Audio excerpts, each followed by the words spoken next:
Je suis un grand curieux. Est-ce que vous l'êtes? Si vous l'êtes, on a peut-être quelque chose à faire ensemble dans cette vidéo. En particulier si vous êtes intéressé par les croyances et comment on arrive à percevoir le monde d'une certaine façon. En particulier si les croyances vous intéressent. Alors nos croyances, vous savez, c'est ces choses qui résonnent en nous, qui résonnent dans notre inconscient et qui nous disent concrètement, voilà, tu es beau ou alors tu es laid. Tu es intelligent ou alors tu es bête.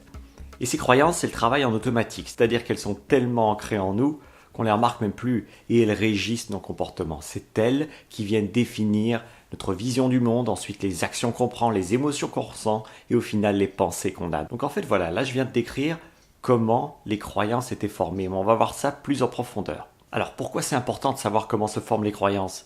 C'est vachement important parce que si on ne comprend pas ça, on répète les mêmes actions tout le temps, tout le temps, tout le temps. Et les croyances que vous avez acquis petit, elles sont peut-être toujours en train de fonctionner dans votre inconscient et en train de vous faire choisir des choses, prendre des décisions qui ne vous conviennent pas aujourd'hui. Peut-être que c'est pour ça que vous mangez trop ou pas assez. Peut-être que c'est pour ça que vous n'avez pas assez d'argent ou que vous êtes avec la mauvaise partenaire.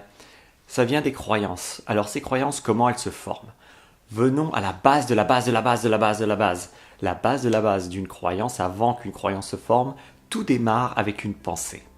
Cette pensée, par exemple, la conversation que je viens d'avoir avec cette fille ou avec cet homme m'a laissé un goût amer dans la bouche. Peut-être que ça veut dire que j'étais pas attirant durant la conversation. Donc, peut-être que je suis laid. Voilà, ça peut être une pensée, ce peut-être que je suis laid. Alors, ce peut-être que je suis laid, ça va déclencher une émotion désagréable, une émotion de honte de soi, de baisse estime de soi. Cette émotion va ancrer la pensée, malheureusement. Tant mieux si c'est une bonne pensée, tant pis si c'est une mauvaise.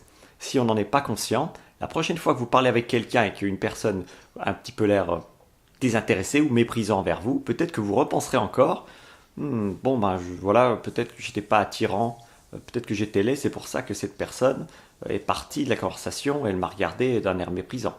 Et ça va entraîner encore une fois une nouvelle émotion, émotion de rejet, émotion de baisse estime de vous. Ça va se répéter, c'est un cercle qui va se répéter. Si on ne l'observe pas en train d'être créé, ce cercle va se répéter. Ça va commencer à créer une addiction dans le corps. Systématiquement, quand vous allez parler à quelqu'un, même quand cette personne en face de vous ne vous donne pas spécialement des signaux négatifs par rapport à la conversation, il y a cette émotion de rejet qui va apparaître et vous allez avoir cette pensée, peut-être que je suis laid, et donc ça va vous faire vraiment être de plus en plus fermé dans la conversation et éviter au final les relations sociales. Ça va devenir une attitude, une croyance. Ça va devenir quelque chose qui est ancré en vous, qui est presque automatique. Parce que cette émotion et cette pensée se sont répétées si souvent et ont trouvé tellement de manifestations de cette réalité dans le monde extérieur, voilà.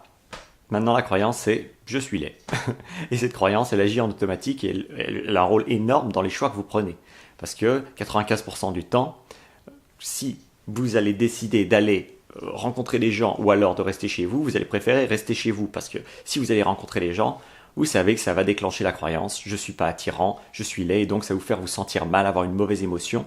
Et l'homme est programmé pour éviter les mauvaises émotions, aller vers les bonnes. Donc vous voyez, il y a un problème. Là où ça devient compliqué de changer, c'est quand cette croyance est répétée et répétée et répétée pendant des mois, des années, voire des décennies. Alors là, ça devient une perception. C'est encore plus ancré qu'une croyance, plus enraciné qu'une croyance.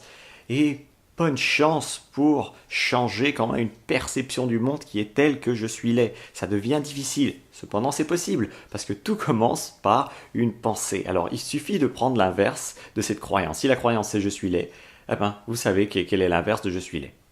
Vous prenez l'inverse de « je suis laid » et vous commencez à vous le répéter. Alors, votre esprit va envoyer ce message à votre corps qui va vous dire « mais non, t'es pas beau, t'es laid ». Parce que c'est une nouvelle pensée.